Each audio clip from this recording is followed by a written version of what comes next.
This one is a long time coming, so I thought I would treat myself to a special gin and tonic today. This is made with Greenhouse Artisan Gin from, this is from, if I remember right, Houston? Yes, Houston, Texas. Tried that out for the first time when my wife and I took a road trip to Houston, and this is my second bottle, and it's really, really good. What do I have today? I have a box to unbox. And as I said, this is a long time coming. I got back into the hobby. I was trying to get back into it before, but I really got back into the hobby in 2019. Bad timing. And when I decided to get back into the hobby, I think actually in the lead up, before 2019, I wanted to pick up the gold book, as it sometimes is referred to, but it was out of print. And then there was talk here and there about a new edition coming out, but it didn't come out. Then the gold book came back into print, and I didn't have any money. And then a new edition did come out. A new edition of Basic Role-Playing from Chaosium. I've talked about it a lot on the channel before and in my blog many times. But I got my start with tabletop role-playing games using Basic Role-Playing. I got my start with the Worlds of Wonder box set. And my dad basically got me a copy of it, and he showed me how it worked, how to play a game, ran me through like a scenario or two. And then I went and took it and went running. And I got my friends at school. At the time I was going to the Catholic school in Bangor, Maine. And got a couple of my friends at school to play. And I ran it in the library. And, you know, that started it. And then just over the years, basic role-playing has always been really important to me. As time went on, I discovered the writing of H.P. Lovecraft. I discovered the Call of Cthulhu role-playing game. Do a weird bit of name dropping. I am somebody who does not meet. I've joked that my superpower is missing celebrities. I have worked at a place where many celebrities showed up, but they always showed up on my lunch break, while I was on vacation, you know, what have you. But one of my few little abilities to name drop is with Stephen King. I grew up 15 minutes from his house. I worked, my first job was around the corner from his house, and I went to high school with his youngest son, and actually 1 year of junior high. So that's where I'm going to name drop, connected to my H.P. Lovecraft thing. One of my first encounters with Lovecraft was actually Owen King reading a copy of a Lovecraft book in study hall. So I had a study hall with him first thing in the morning, and we chatted about it very briefly. And then soon after, I discovered him myself and started reading Lovecraft. It eventually, Call of Cthulhu became a really important game to me, using the basic role-playing engine, if you will. But basic role-playing is what started for me. And I ran this for years. I used it for most games that I would try to run. I ran sci-fi, I ran post-apocalyptic, I ran fantasy. You know, I didn't run superheroes because I was never really into superheroes. They did have at the time Super World. That was part of Worlds of Wonder, and then I think got expanded later on, as did Magic World. I don't think Future World ever really did. Look at this. I love the... I know I've been hearing this more and more. People are saying this in other reviews. But the matte paper, I kind of like the return to matte paper. I don't love the glossy paper that's been so big for probably the last 20 years or so. And I'm glad to see it come back. Not only does it make the books, even though this is a big, thick book, it makes it lighter, but also it just looks better. It's easier on the eyes. So anyhow, I ran basic role-playing doing a lot of different games. And you can see it's super versatile. You've got Call of Cthulhu. You've got RuneQuest, which is very different. And this is like a very unique fantasy game. This was the quick start for the Gold Book, which I think I've mentioned before. I found this quick start kind of disappointing, especially because this is roughly the size. I think this is like twice as long as the original Basic Role-Playing pamphlet, but this does not feel complete in the way that that pamphlet did. But you've got Elric. I gotta admit, haven't read this. I read Stormbringer, which I don't own anymore. I passed that on. I kept Elric. I'm pretty sure Elric uses Basic Role-Playing, but I am not 100% sure, and I forgot to look before this video started. But Ringworld, which I know I've talked about on here recently, and I would love to bring to the table, especially maybe with an updated version of the rules. Hawkmoon, more Michael Moorcock goodness there, and the current sort of darling game that I'm seeing a lot of people talk about very positively online, and I'm just working my way through. I actually just finished reading the adventure book this morning. Dragonbane is not Basic Role-Playing, but there's so much Basic Role-Playing in it because it was inspired by Magic World. And I think RuneQuest, in the introduction, it mentions Magic World specifically, but with having the mallards in there, which are right out of RuneQuest, I believe RuneQuest was part of that inspiration. Anyway, you can see in elements of the mechanics of this system the fingerprints of Basic Role-Playing. And I think it's just because it's such a good, adaptable, and intuitive system. So I really, genuinely love this game mechanic. Also, I love this artwork. The art in this book, I know I've seen a couple of flip-throughs, so I mean, I already am kind of aware that the art in here is gorgeous, but it really is. And I like that it's you've got some low fantasy, you've got some high fantasy. I'm sure that in here there's science fiction. I see horror.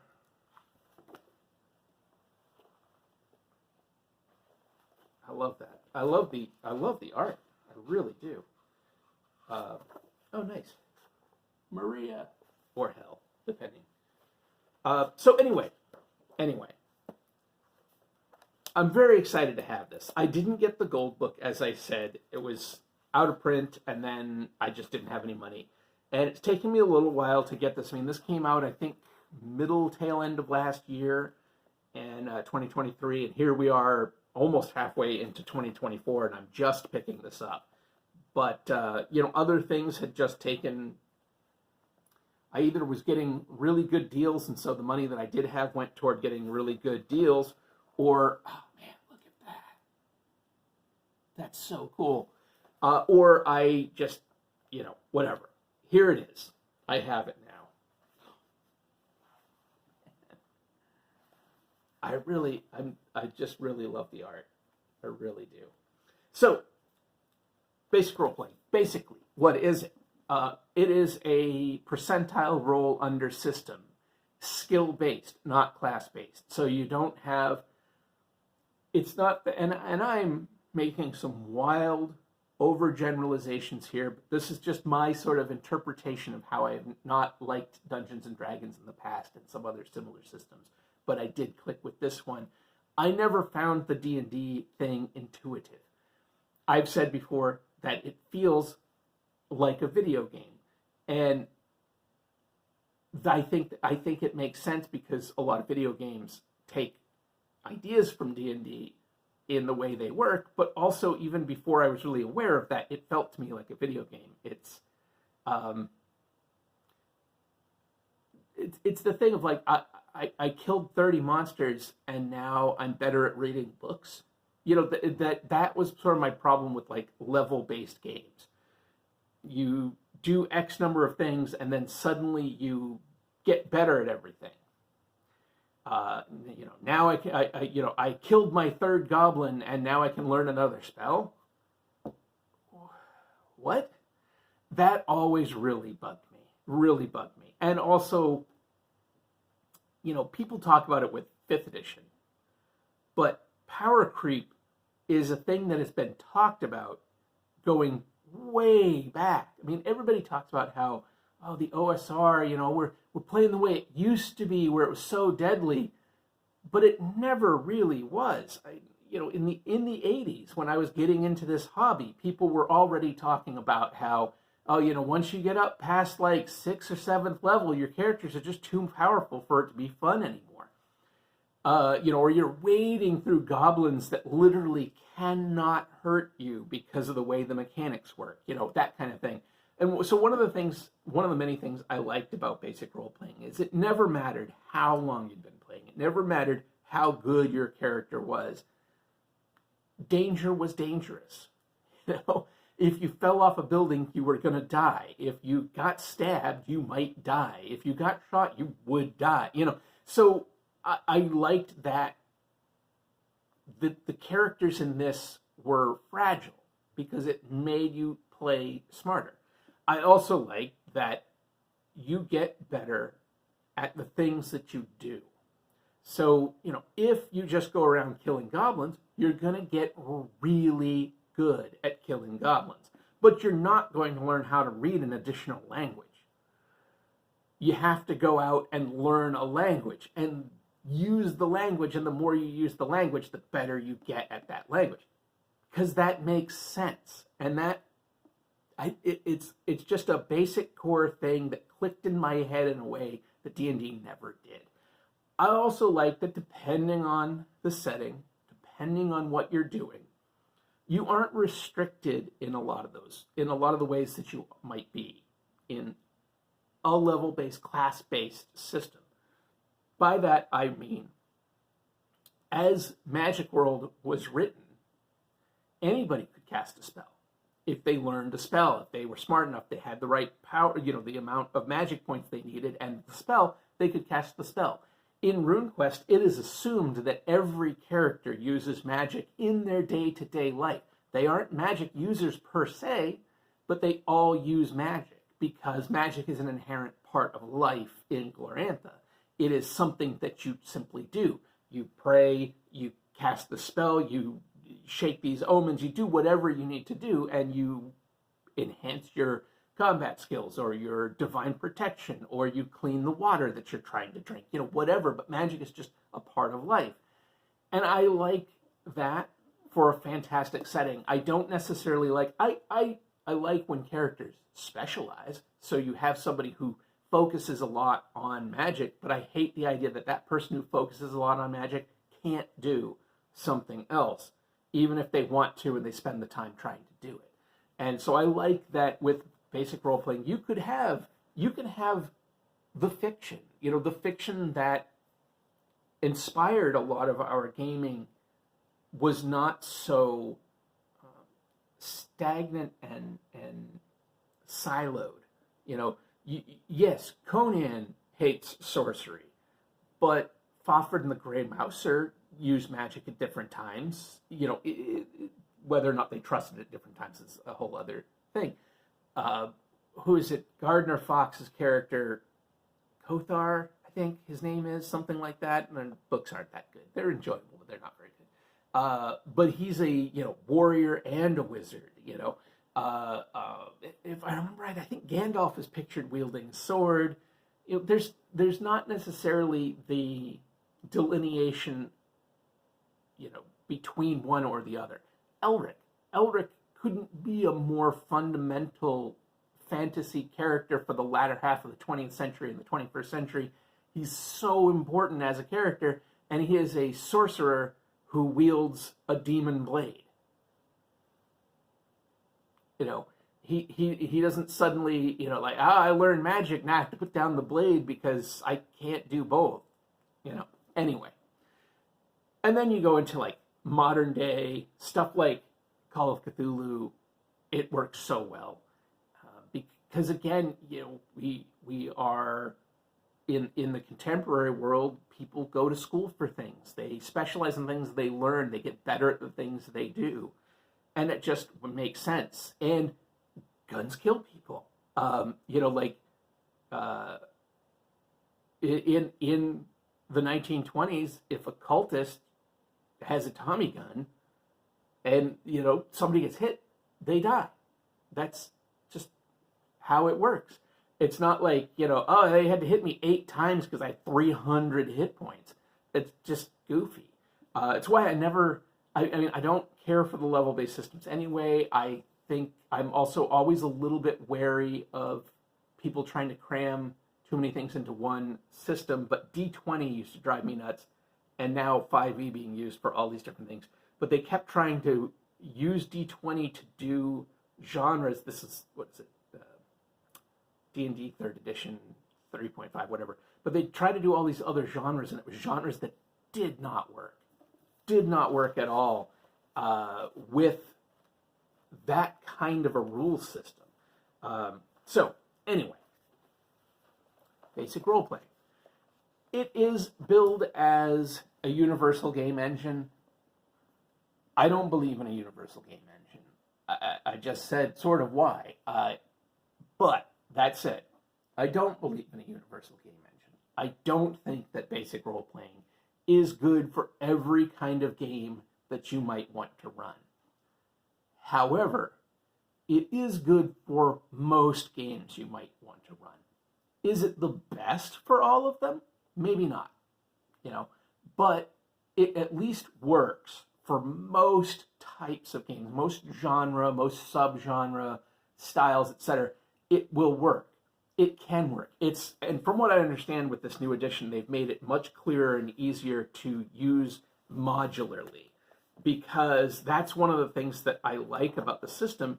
You can plug in other mechanics so easily, or take out the things that you don't want. Don't want hit location? Don't use hit location. Need sanity? Put in sanity. Don't need sanity? Take it out. It's fine. It doesn't hurt the system if you don't use that part.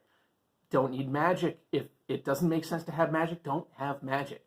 Call of Cthulhu, for example, as written in many of the books, there are spells and magic and things like that.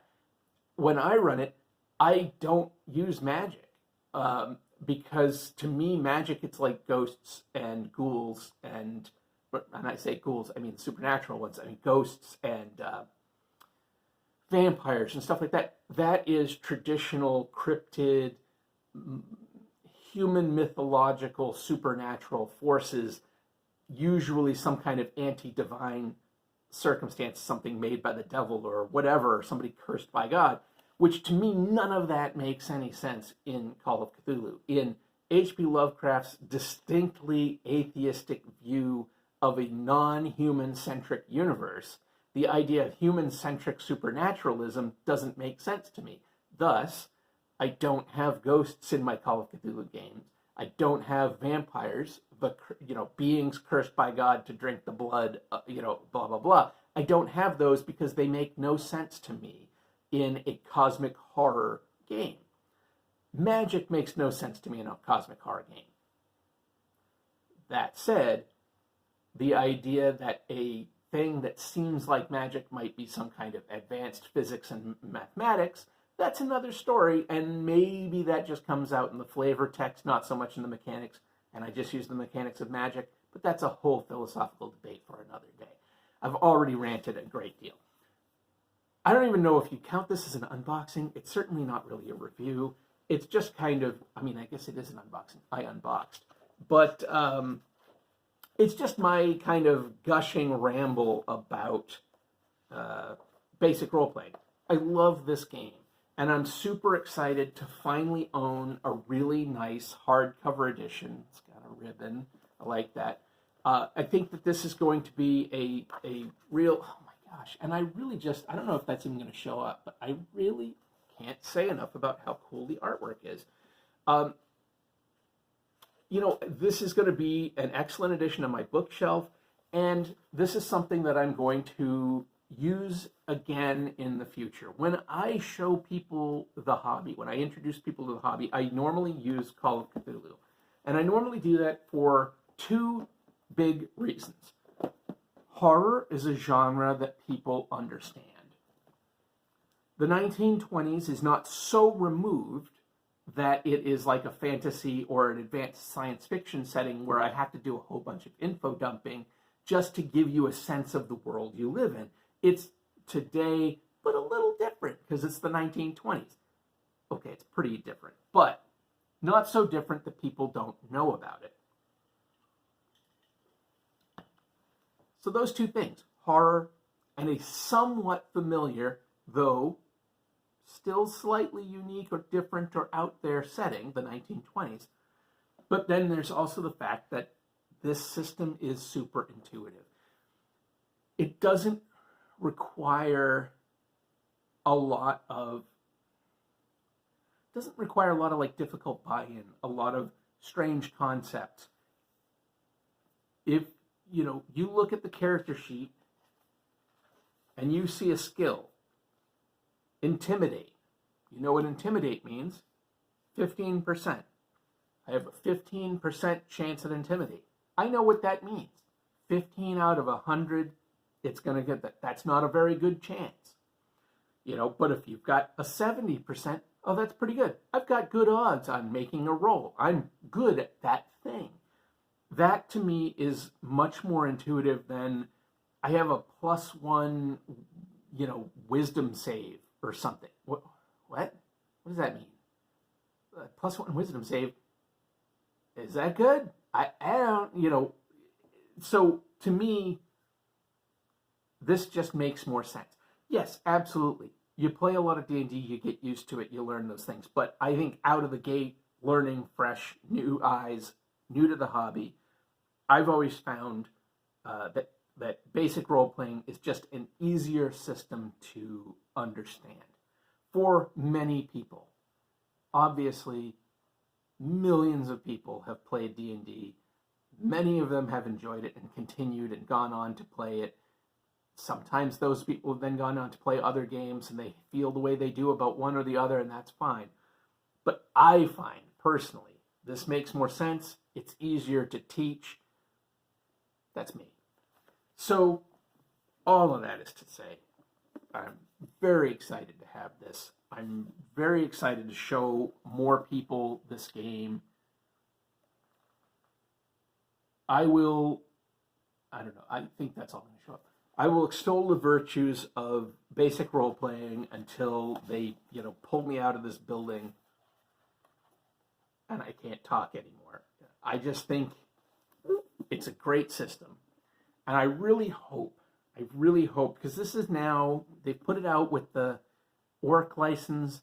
I don't know all the details on that stuff. I'm not a game designer. And if I'm being 100% honest, there was a time, absolutely, where I would have been very into the idea of trying to design my own, my own game or something like that. But I'm not at that place anymore. So I'm not worried about putting out material for this so much. But that said, the idea that this will be available for designers to use to put out new games, I think is very exciting. And I hope that people do follow that and do put out new stuff. Because maybe not everything needs to be out for 5e. And I know it makes financial sense because 5e is so dominant and has so much market share that if you want to have a successful product, you almost have to connect it to that, even if it doesn't make sense.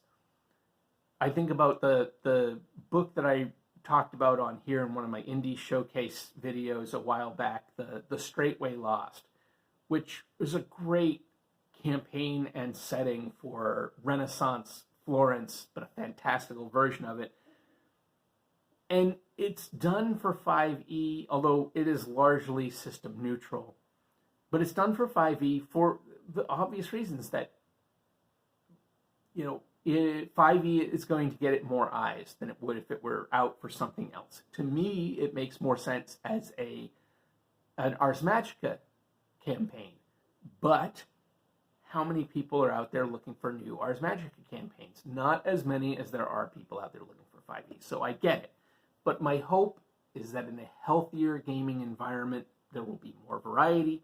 People will write stuff for basic role-playing as well. And I think that we have some precedent for that because you have the, what is it, Arkham Miskatonic repository, I believe is what it's called. That's all kinds of like fan-made, but maybe a nicer than your usual fan-made sort of thing. Adventures and supplements for Call of Cthulhu. Then there's the Jonestown Compendium, which is all kinds of supplements for RuneQuest. Both are really cool, and I hope that something like that does come about for basic role-playing. I think it would be wonderful. I'm also already kicking around. I saw somebody out there a while back. I think his name on Twitter was like Samwise, something or other. And I'm blanking on it right now. But he had run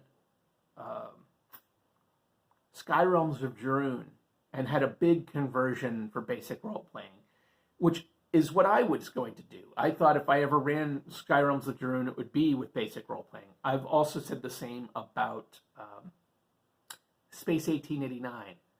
Amazing setting, a great setting with so much rich potential, and a system that was like pulling out my fingernails trying to make heads or tails of this like half war game, half role-playing game, 0% ability to properly lay out a book.